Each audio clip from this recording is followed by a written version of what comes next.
They say there's a train that only arrives once every night, right at midnight. It's not on any schedule, and most people never see it. But those who do, well, they never see the morning. I used to think it was just a silly ghost story. That was before I took the night shift at Ravenshade railway station. This tiny, forgotten stop miles from anywhere. It was a quiet place, almost too quiet. After dark, you'd be lucky to see a single passenger. Everyone else wore the last train left at 11, but the old caretaker, Mr. Halem, he knew better. He'd always whispered to me, stay away from platform 3 after midnight. The first time he said it, I just laughed. I really wish I hadn't. The night it all happened, the station was completely deserted. Rain was just hammering down on the roof, and thunder echoed through the valley. The lights kept flickering like they were about to give out. It was almost 12, and I was just finishing up my shift, signing off the logbook, waiting for the last freight train to roll on by. That's when a voice crackled through the radio, all static and whispers. Train. Approaching.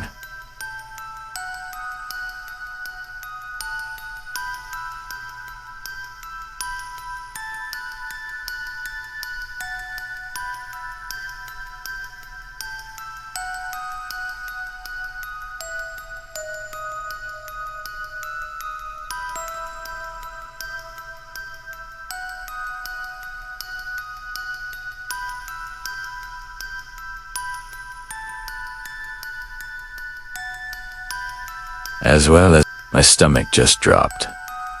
That couldn't be right. There was no midnight train. I stepped out of my office. The rain was drumming even harder on the tin roof now. The old analog clock above the ticket counter ticked closer and closer to 12 o'clock. And then, Primera, IE, Erde, Italiano. A faint train bell, echoing somewhere out in the fog. A low, distant rumble of wheels on the tracks. And through the mist, a dim, yellow light started to grow brighter. It was coming. I started walking toward platform 3. My flashlight shaking in my hand. The fog was so thick I could barely see a few feet in front of me. But then, 2 headlights cut through the haze to glowing circles of pale fire. The train screeched to a halt, right in front of me. It was an old black steam engine, the kind they retired decades ago. The number 1313 was painted on its side, the metal all corroded and covered in moss and ash. But the strangest part, the air around it was ice cold, colder than the storm itself.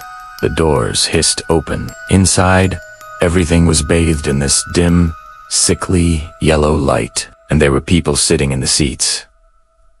But they were perfectly still, silent, motionless. Every single one of them was just staring blankly forward, their faces pale and completely expressionless. "Anyone here?" I called out. Nothing.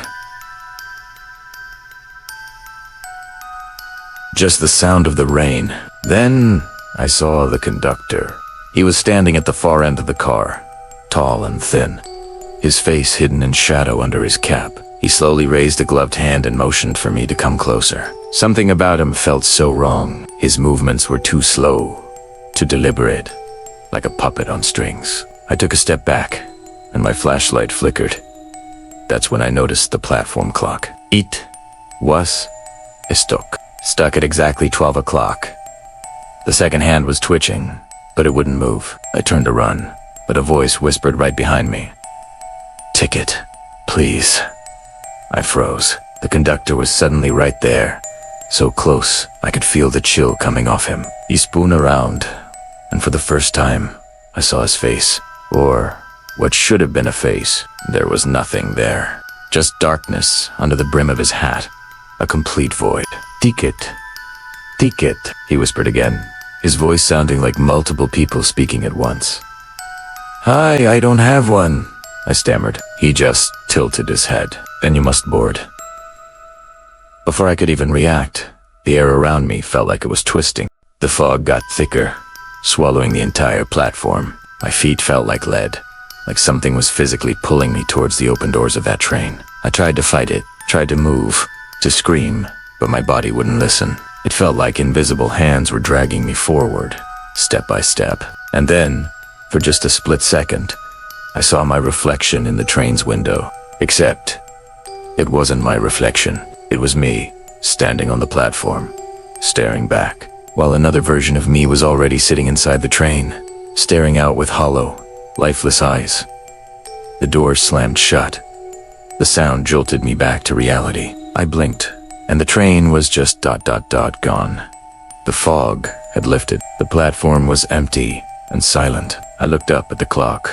It now read 12:05. Had I imagined it all? Was it just a waking nightmare? I rushed back to the office. The logbook was still open on my desk. But something was wrong. The last entry wasn't in my handwriting. Scrawled in shaky letters were the words, 12 a.m. train, 1313 arrived. Passenger boarded. My name. The blood drained from my face.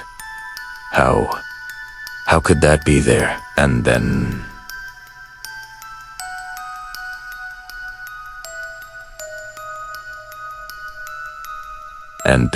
the radio crackled to life one last time. Train 13 departing. Platform 3. The next morning, the station master found me asleep at my desk. Or at least, that's what he thought. He tried to shake me awake, but I wouldn't move. He realized I wasn't breathing. They said my body looked peaceful, like I'd just drifted off with my eyes open. But my face was frozen in pure terror. The police ruled it a heart attack. Case closed, but Mr. Halim, the old caretaker, he told them not to waste their time investigating. He just nodded slowly and whispered, "Another one heard the call." They buried me in a small plot near the station, right beside the old tracks. But they say, sometimes, when the fog rolls in thick and heavy at midnight, the workers swear they can still hear the faint chime of a train bell, and see a shadow standing on platform 3, watching, waiting for the next passenger to board. 3 months later, a new night guard took my place. A young guy, full of confidence, laughing off all the local ghost stories. The staff tried to warn him about the midnight train. He just smirked and said, "I'll believe it when I see it." That night, at exactly 12 o'clock, the lights in the station flickered. The clock froze, and from far down the tracks, a low, echoing sound carried on the window whistle. Long and mournful, it was the same train, the same number. 1313. And inside its front cabin, visible through the frost-covered window, sat the conductor. And right beside him was a man in a station uniform, smiling, waiting.